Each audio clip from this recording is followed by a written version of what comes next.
बघा विद्यार्थी मित्रांनो, आपण आता कंबाईन एंट्रीज आज सेकंड लेक्चर स्टार्ट करतोय. तर आपण चौथं ट्रान्झॅक्शन आज चेक करू. बघू आपण. तर तुम्हाला कंबाईन एंट्री समजली असेल कशाला म्हणतात. अजून पण ज्यांनी मागचा व्हिडिओ बघितला नसेल कंबाईन एंट्रीचा, तो व्हिडिओ अगोदर बघा, तरच तुम्हाला हा व्हिडिओ समजेल. ठीक आहे. कंबाईन एंट्री कशाला म्हणतात, तर डेबिट किंवा क्रेडिटला एकापेक्षा जास्त अकाउंट जर येत आहेत तर आपण त्याला म्हणणार कंबाईन एंट्री. तर आपण त्याचे काही ट्रान्झॅक्शन बघू.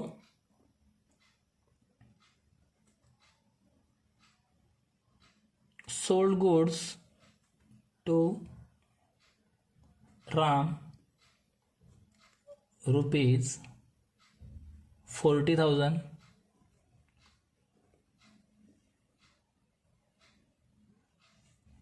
Shyam rupees 30,000. Sold goods to Ram rupees 40,000, Shyam rupees 30,000. काय केलं आपण, दोघांना माल विकलेला आहे. मग आता सगळ्यात पहिले याच्यामधून आपण अकाउंट्स काढू, कोणते कोणते येत आहेत. सोल्ड केला गुड्स, माल सोल्ड केलेला आहे, याला आपण नेहमी काय म्हणतो, सेल्स. म्हणजे एक अकाउंट सापडलं सेल्स. कोणाकोणाला विकलाय आपण, रामला विकलाय 40,000चा आणि श्यामला विकलाय आपण 30,000चा. मग आता ह्या ट्रान्झॅक्शनमध्ये राम आणि श्याम व्यक्तींचे नावं आलेले आहेत, प्लस इथे कॅश शब्द कुठे आलेला नाही. याचा अर्थ काय होतोय, राम आणि श्यामला आपण माल उधारीवर विकला आहे. ठीक आहे, माल उधारीवर विकलाय. मग उधारीवर जर विकलाय तर रामचं पण नाव एंट्रीमध्ये लिहावं लागेल, श्यामचं पण नाव एंट्रीमध्ये लिहावं लागेल आणि सेल्सची एंट्री म्हणून सेल्स पण लिहावं लागेल. म्हणजे किती अकाउंट सापडतील आपल्याला, 3 अकाउंट आपल्याला सापडत आहेत. मग 3 अकाउंट कोणते कोणते, तर बघा, एक पहिलं सापडलं राम्स अकाउंट, नंतर श्याम अकाउंट आणि थर्ड आहे सेल्स अकाउंट. 3 अकाउंट आपल्याला इथे सापडले. इथपर्यंत क्लिअर असेल. 3 अकाउंट आपल्याला सापडले. आता एंट्री करताना आपण हे 3 अकाउंट असं लिहत नाही. जे मागच्या व्हिडिओमध्ये पण मी तुम्हाला दाखवलं होतं ते आपल्याला एंट्रीमध्ये लिहायचं नाही आहे, फक्त समजण्याकरता हे बेसिक मी अगोदर घेतोय. ठीक आहे. तर राम अकाउंटसाठी नियम कोणता लागेल, पर्सनल अकाउंटचा. रामसाठी नियम लागेल पर्सनल अकाउंटचा. श्याम पण व्यक्ती आहे, याला पण नियम लागेल पर्सनल अकाउंटचा. आणि सेल्स आपलं इन्कम म्हणून नियम लागेल नॉमिनल अकाउंटचा. ठीक आहे. कोणते कोणते 3 अकाउंट घ्यायचे आपल्याला, राम, श्याम आणि सेल्स. याच्यापैकी एक डेबिटला, 2 क्रेडिटला किंवा 2 डेबिटला 1 क्रेडिटला असं होणार, एवढं फायनल आहे. ठीक आहे. मग आता नियम काय म्हणतोय बघा, नियम समोर आहेत. आपण माल विकलाय राम आणि श्यामला, तर राम आणि श्यामसाठी पर्सनल अकाउंटचा नियम लावला, debit the receiver credit the giver. जर राम रिसिव्हर असेल तर तो घेणारा, मग त्याला डेबिट कर. तो गिव्हर असेल तर तो देणारा, त्याला क्रेडिट कर. मला सांगा, आपण जर राम आणि श्यामला माल विकतोय तर ते दोघी पण काय होत आहेत रे, इथे रिसिव्हर होत आहेत. ते दोघी पण काय होऊन जात आहेत, रिसिव्हर होऊन जात आहेत.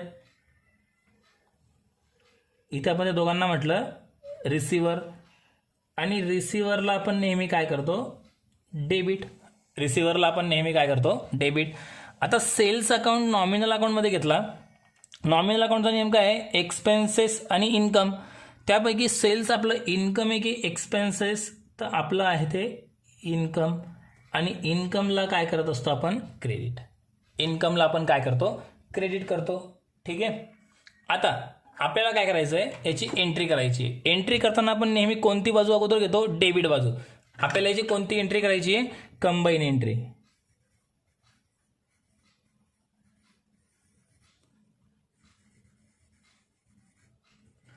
आपल्याला याची करायची आहे, कंबाईन एंट्री करायची आहे.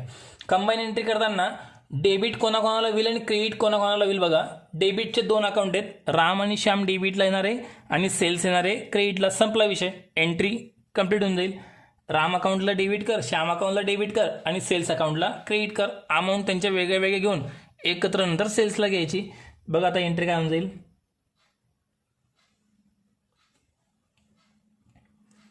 राम्स अकाउंट डेबिट, रामला किती रुपयांचा माल विकला आहे? 40,000 रुपयांचा. नंतर श्याम अकाउंट डेबिट 30,000 आणि टू सेल्स अकाउंट. एकूण किती रुपयांचा माल विकला आपण? रामला विकला 40,000चा आणि श्यामला विकला 30,000चा. एकूण माल विकला आपण 70,000 रुपयांचा. आणि ही एंट्री संपली. नॅरेशनमध्ये आपण लिहू शकतो. तुम्ही नॅरेशन तोंडी लिहून टाका. आता नॅरेशन काय लिहिणार? Being sold goods on credit असं पण लिहिलं तरी चालेल, पण नॅरेशन मात्र लिहा. प्रॅक्टिस जरी असेल तरी याच्यावर नॅरेशन तुम्ही लिहून घ्या. हे झालं आपलं सेकंड एक्झाम्पल, म्हणजे आजचं 4th एक्झाम्पल कंप्लीट. आता आपण काय करणार आहेत? नॅरेशन तुम्हाला सांगितलं मी, नॅरेशन लिहायचं आहे. आता आपण एक्झाम्पल नंबर 5 बघू. Example number 5.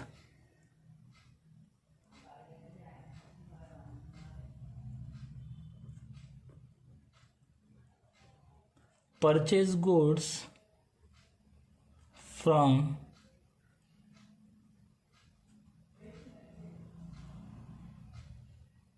current trading rupees 5,000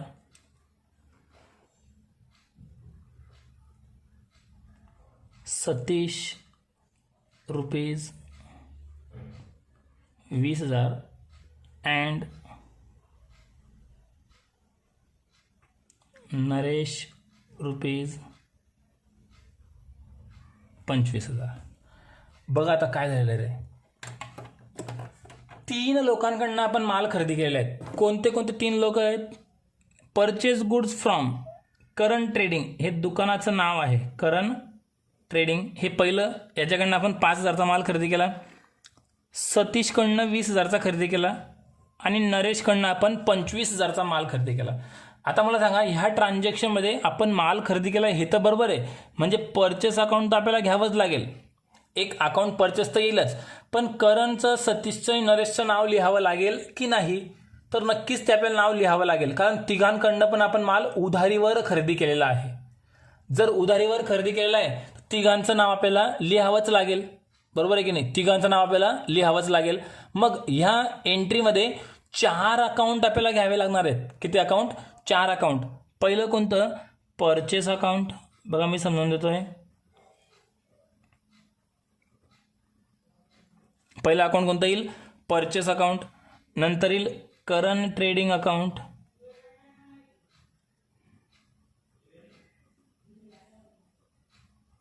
current trading account. त्यानंतर कोणाकडनं खरेदी केला आपण? अजून सतीशकडनं खरेदी केला आणि अजून नरेशकडनं खरेदी केला. एकूण किती लोकांकडनं माल खरेदी केला आपण? 3 लोकांकडनं आपण माल खरेदी केला. तिघांचे नावांचे 3 अकाउंट आणि एक परचेस, एकूण 4 अकाउंट ह्या एंट्रीमध्ये येणार आहेत. आता जरुरी नाही की एकापेक्षा जास्त, म्हणजे 2 अकाउंट एका साईडला येतील. 3 अकाउंट पण एका बाजूला येऊ शकतात. ते समजण्याकरता हे ट्रान्झॅक्शन आहे. आणि तिघांकडनं आपण माल कसा खरेदी केला रे? उधारीवर खरेदी केलेला आहे, कारण इथे दुकानाचं आणि व्यक्तींचे नाव आलेले आहेत, पण कॅश शब्द कुठे आलेला नाही. म्हणजे माल कसा खरेदी केला आहे? आपण उधारीवर खरेदी केलेला आहे. मग आता याला नियम लावू.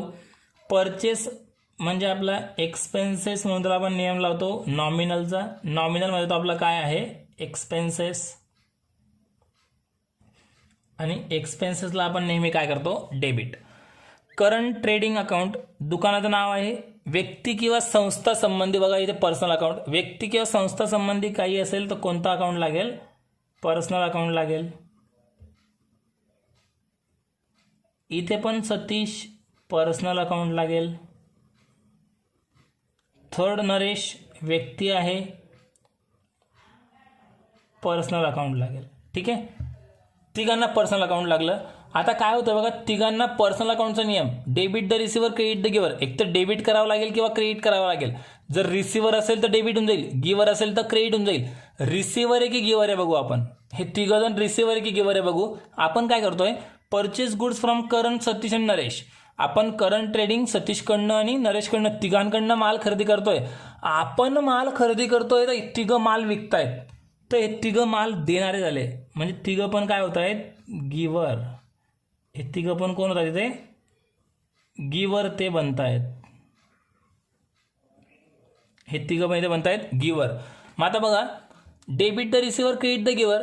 रिसिव्हर असेल तर डेबिट कर, गिवर असेल तर क्रेडिट कर. इथे गिवर आहे म्हणून त्या तिघांना पण काय करून टाका, क्रेडिट करून टाका. आणि आता हे झाल्यानंतर आता काय करणार आपण, combine entry.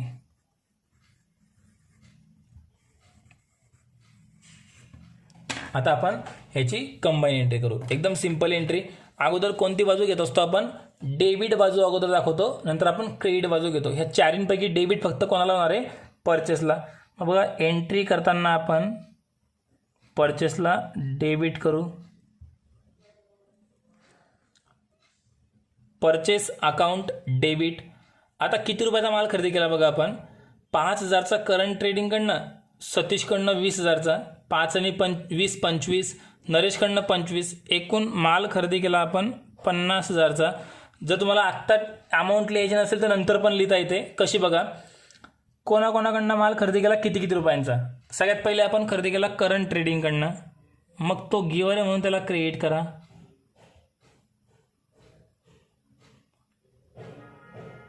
Current trading account, त्याच्याकडनं आपण माल खरेदी केला आहे 5,000 रुपयांचा, त्याला क्रेडिट केलं. नंतर आपण खरेदी केला सतीशकडून, त्याच्याकडनं आपण खरेदी केला 20,000 रुपयांचा, त्याला क्रेडिट केलं, तो गिवर आहे. नंतर आपण माल खरेदी केला नरेशकडून,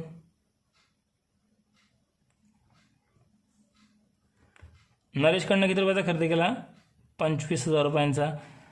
आता बघा, या तिघांची टोटल करायची, 5 आणि 20 25 आणि 25 50, 50,000 डेबिटला येऊन गेले. म्हणजे ही झाली तुमची कंबाईन एंट्री कंप्लीट. नॅरेशन आपण लिहू शकतो, being purchase goods on credit. बघा, लिहिताना थोडंसं व्यवस्थित लिहायचं आहे, लिहिताना व्यवस्थित लिहिलं गेलं पाहिजे. मी तुम्हाला कॉलम्स ओपन नाही करून दिले, पण मात्र हे कॉलम्स ह्या प्रकारे असतात, हे तुम्ही लक्षात घ्यायचं आहे. प्रॅक्टिस म्हणून आपण कॉलम्स काही ओपन केलेले नाहीत. ठीक आहे, इतकं झालं हे 2 ट्रान्झॅक्शन आत्ताचे कंप्लीट. आता आपण नेक्स्ट ट्रान्झॅक्शन घेऊ.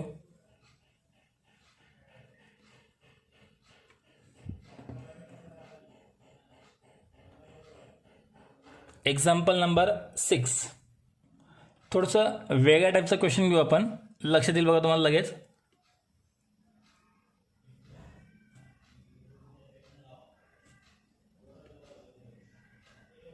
Purchase goods from Lakhan ₹50,000 and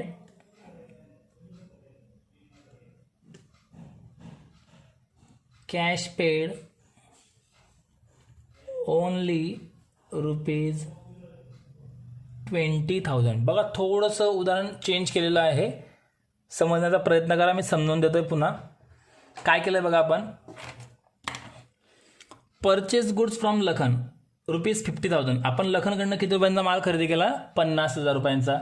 आता काय होतंय, 50,000 रुपयांचा आपण माल खरेदी केला, तर इथे एक अकाउंट सापडतं आपल्याला, परचेस अकाउंट आपल्याला एक सापडून गेलं. 50,000चा माल खरेदी केला. आता इथे पुढे जर काहीच म्हटलेलं नाही आहे, तर याचा अर्थ काय होतोय, इथपर्यंत 50,000 रुपयांचा माल आपण उधारीवर खरेदी केलेला आहे. मग लखनचं दुसरं अकाउंट येऊन जाईल, एकदम सिंपल एंट्री होऊन जाईल, परचेस अकाउंट आणि लखन अकाउंट. पण काय होतंय, आपण 50,000 पैकी कॅश पेड ओनली ₹20,000, 50,000चा माल खरेदी केला आणि फक्त आपण 20,000 रुपये दिले, तर अजून किती बॅलन्स उरतोय रे, 30,000 बॅलन्स उरतोय. अजून काय होतंय, 30,000 बॅलन्स उरतोय. म्हणजे आपण काय केलं, 20,000चा माल रोख खरेदी केलेला आहे आणि 30,000चा माल उधार खरेदी केलेला आहे. येतंय लक्षात. म्हणजे बघा, मी इथे तुमच्या माहितीसाठी लिहून देतो कंसामध्ये, मीन्स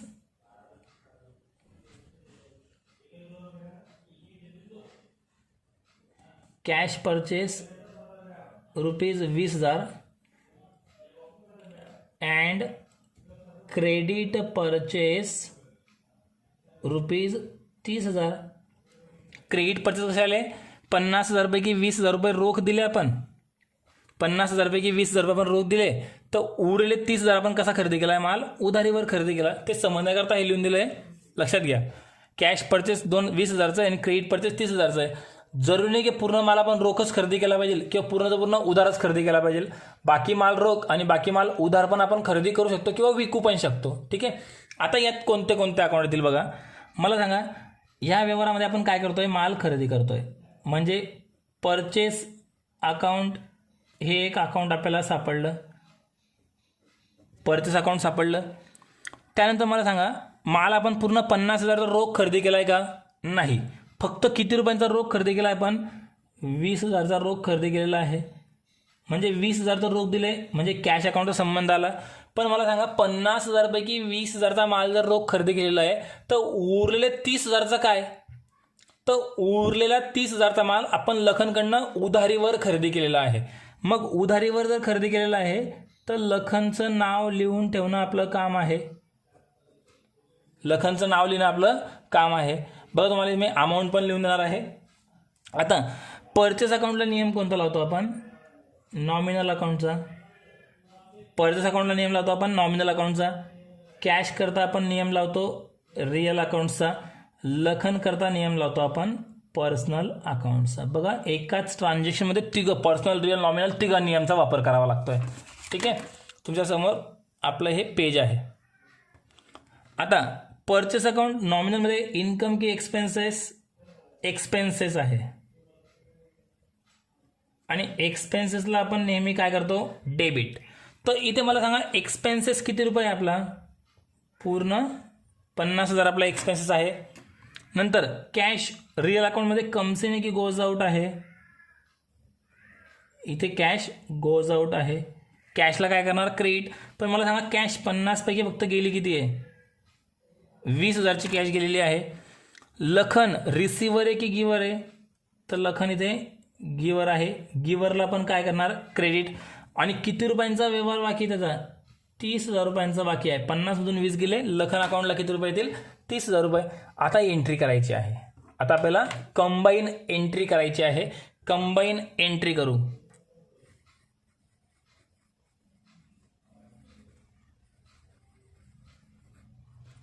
कंबाईन एंट्री करू आपण. कंबाईन एंट्री काय होईल? अगोदर डेबिट बाजू घेतो. डेबिट कोणाला करायचं आहे? परचेसला.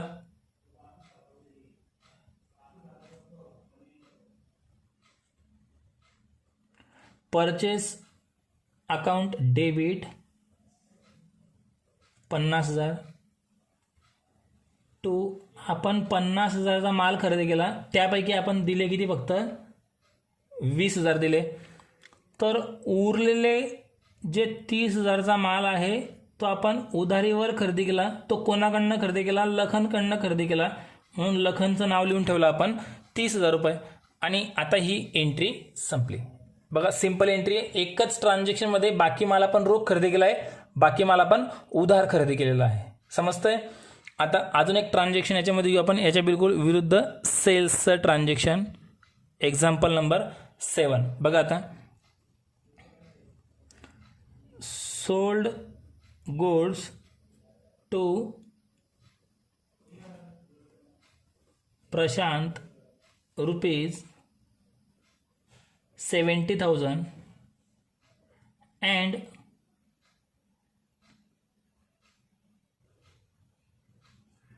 cash received immediately ₹50,000 only. बघा, थोडंसं फिरवून दिलेलं आहे ट्रान्झॅक्शन, पण चांगलं आहे. Sold goods to Prashant. आपण प्रशांतला माल विकला. एक अकाउंट तर सापडला आपल्याला सेल्स. ठीक आहे. 70,000 70,000चा माल आपण त्याला विकला. And cash received immediately ₹50,000 only. फक्त पैसे किती मिळाले रे? 50,000. मग 70,000चा माल आपण त्याला 50,000ला विकला का? तर बिलकुल नाही. याचा अर्थ काय होतोय? बाकी माल त्याला 70 पैकी 50चा आपण रोख विकला आणि 20,000चा उधार विकला. मग उधारीवर जर विकलाय तर प्रशांतचं नाव लिहावंच लागेल. रोख जर विकलाय तर कॅश अकाउंट लिहावंच लागेल. म्हणजे कॅश आणि प्रशांत येईलच आणि सेल्स अकाउंट येईल. आता मला सांगा अकाउंट कोणते कोणते घेणार. एक अकाउंट सापडलं कॅश अकाउंट, नंतर आपल्याला अकाउंट सापडेल प्रशांत अकाउंट, आणि नंतर अकाउंट सापडेल आपल्याला सेल्स अकाउंट. अमाऊंट पण तुमच्या माहितीकरता मी इथे लिहून देणार आहे. कॅश अकाउंटला कोणता नियम लावतो, रिअल अकाउंट. प्रशांतला पर्सनल अकाउंट, सेल्सला नॉमिनल अकाउंट. रिअल अकाउंटमध्ये कॅश कम्स इन की goes out, comes in. Comes इनला नेहमी काय करतो, डेबिट. आणि किती कॅश कम्स इन आहे, 50,000. माल भले 70चा विक, पण पैसे किती आले फक्त 50. प्रशांत इथे आता रिसिव्हर आहे की गिव्हर आहे, आपण त्याला माल विकला म्हणजे तो काय झाला रिसिव्हर, आणि रिसिव्हरला पण काय करतो आपण डेबिट. आणि त्याच्याकडे किती पैसे बाकी आता 20,000, कारण 70,000चा माल विकला, 50 मिळाले, किती बाकी राहिले 20, म्हणून प्रशांतच्या नावाने 20,000 लिहून ठेव. सेल्स नॉमिनलमध्ये आपलं काय आहे, इन्कम आहे, आणि इन्कमला आपण नेहमी काय करतो क्रेडिट. आणि किती रुपयांचा माल विकला आहे आपण, 70,000 रुपयांचा माल विकला आहे. आता याची आपल्याला करायची आहे कंबाईन एंट्री.